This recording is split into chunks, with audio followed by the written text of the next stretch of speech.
बोले के रही फहलावा चले लचीता के चलावा अरे की पवनों बाकी खाली ए रखवानी जी लड़किया कहती है का अरे की पवनों बाकी खाली अकेला भाषण ये एकदम चढ़ के बाघ भैया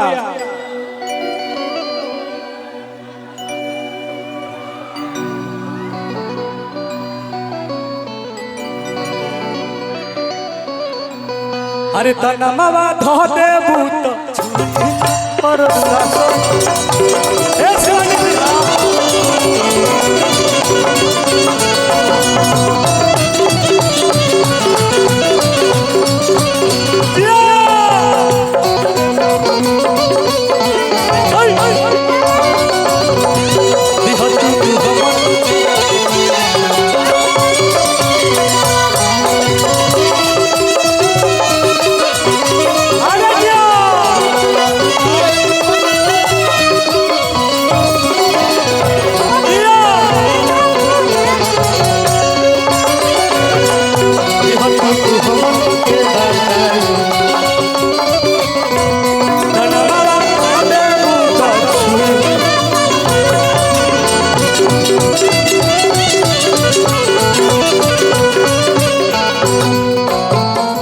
भैया ऐसा ऐसा बहुत सारा हम गाना गैले बने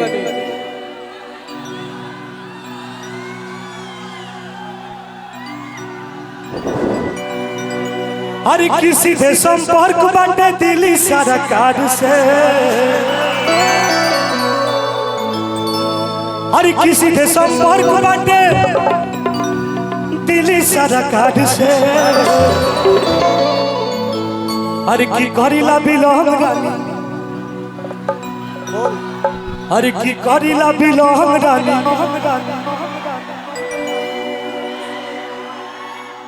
लेकिन कहता का अरे किसी से संपर्क बाटे दिल्ली सरकार से सीधे संपर्क बाटे दिल्ली सरकार से अच्छा कोनो बात नहीं पखा जाएगा बा अरे तो कहरीला बिलोंग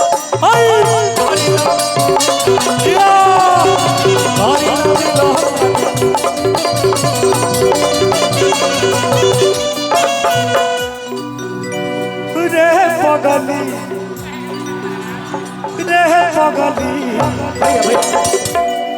लड़का कहता का अरे की रे पगली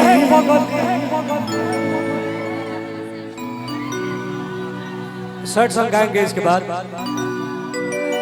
आज भर फ्री बा भाई अरे की रे पगली ते मोटाए लगली हेलो हेलो हेलो भाई सब ना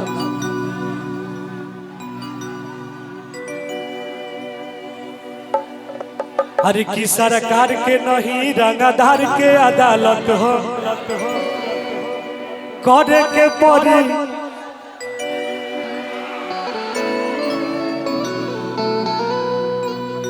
अरे की ऐसा देखल ना बानी कोनो हस्ती के तू तबाह कोई दिले बड़ा बस्ती के तब लड़का का कहता भाई अरे की हमारा खिलाफ जवन भोला ना बोली अपन देख ली जाके कैलेंडर रे देखिए हमारे कलाकारों के दिलों के धड़कन रेलवे ठेकेदार भोला यादव जी की तरफ से पुरस्कार बा और मंच पे उपस्थित जितने भी हमारे यहाँ बंगाल राजा भैया की तरफ से हजारों रुपए का पुरस्कार बा अच्छा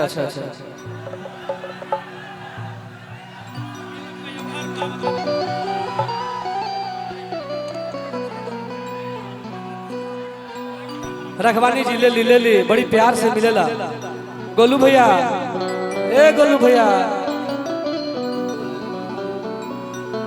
हर की ऐसा देखल ना बानी हम हस्ती के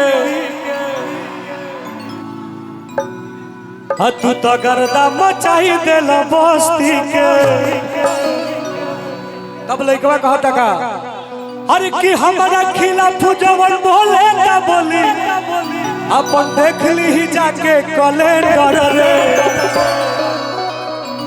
अरे कि रंगदार के नहीं, अरे कि सरकार के नहीं, रंगदार के अदालत हो करे के पड़ी।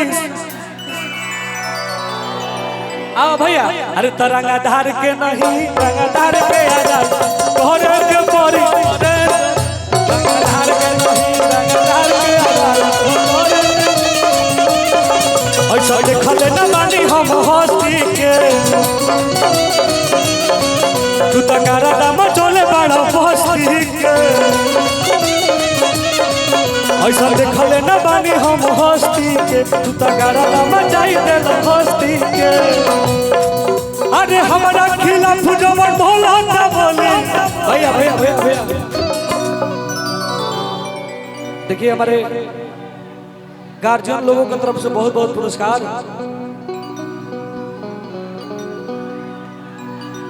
बोला ना बोले तू देख ली अपन कैलेंडर रे।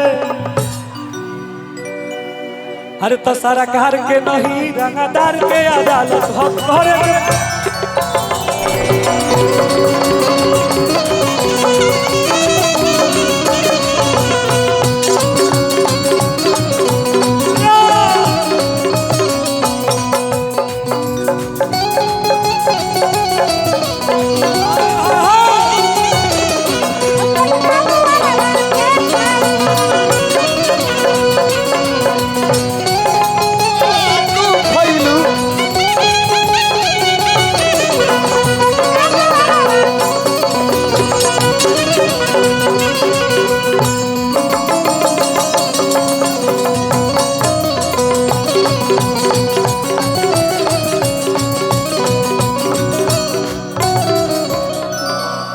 भैया हो डिमांड करो डिमांड।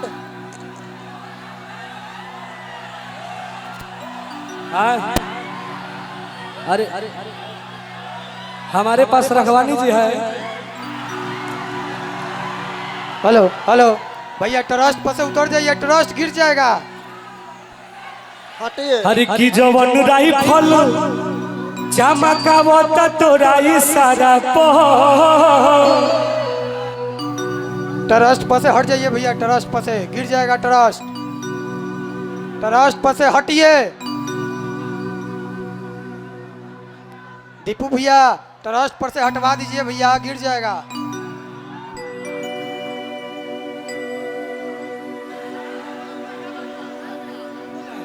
हेलो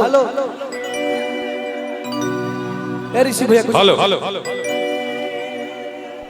हमारे आज के कार्यक्रम में बहुत से चैनल वाले भैया लोग आए हुए हैं। माइका म्यूजिक वर्ल्ड के हमारे रजनीश तिवारी भैया हैं, आपको प्रणाम है बाबा, यहीं से आप जहाँ भी हैं। आपने शानदार तरीके से फोन किया। ये ऐसे लोग हैं जो कलाकारों को समंदर पार पहुंचाते हैं प्यार से। और हिंदुस्तान जानता है कि रशियन बंटवा देंगे राशन में। हिंदुस्तान जानता है कि आने दो हमको शासन में, रशियन बंटवा देंगे राशन में। और नौजवान लड़कों का डिमांड है कि हमरा एल से खेल गईले, भाई तेल कहां सेल गईले। जियो भाग। ये हमारे ऋषि सिंह भैया है, बहुत ज्यादा मुझे मोहब्बत देते हैं। गीत संगीत में मुझे दो लोग बहुत ज्यादा प्यार करते हैं। एक हमारा राइटर सुनील सागर और एक हमारा एंकर ऋषिकेश सिंह भैया। ये लोग मुझे कभी कभी हमेशा ऐसे ऐसे जगहों को चीजें बताते हैं जो मैं गा के हिट हो जाता हूँ। लड़का कहता का अरे किया ने दो हमको शासन में, रसियन बंटवा देंगे राशन में।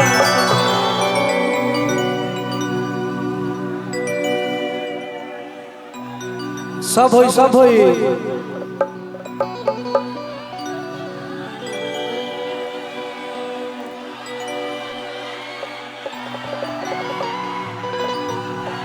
ना ओने ना चलेला, हमार ओने ना चलेला। आओ आओ आओ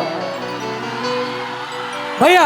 अरे किया ने तो हमको शासन में, अरे आने दो हमको शासन में रसीला दबा दे ओ आने दो हमको शासन में रसीला दबा दे शासन में। भैया भैया भैया थोड़ा थोड़ा अतने जतने बा उतने में खुश रहे के बा। अरे की दिल देखे तनी देखाए रसीला अरे की यही जा दोसर नहीं खोखी रसीला दीपू भैया के नामे बाई जिला हमारा भैया के नामे बाई जिला। आओ अरे की दिल देखे तनी देखाए रसीला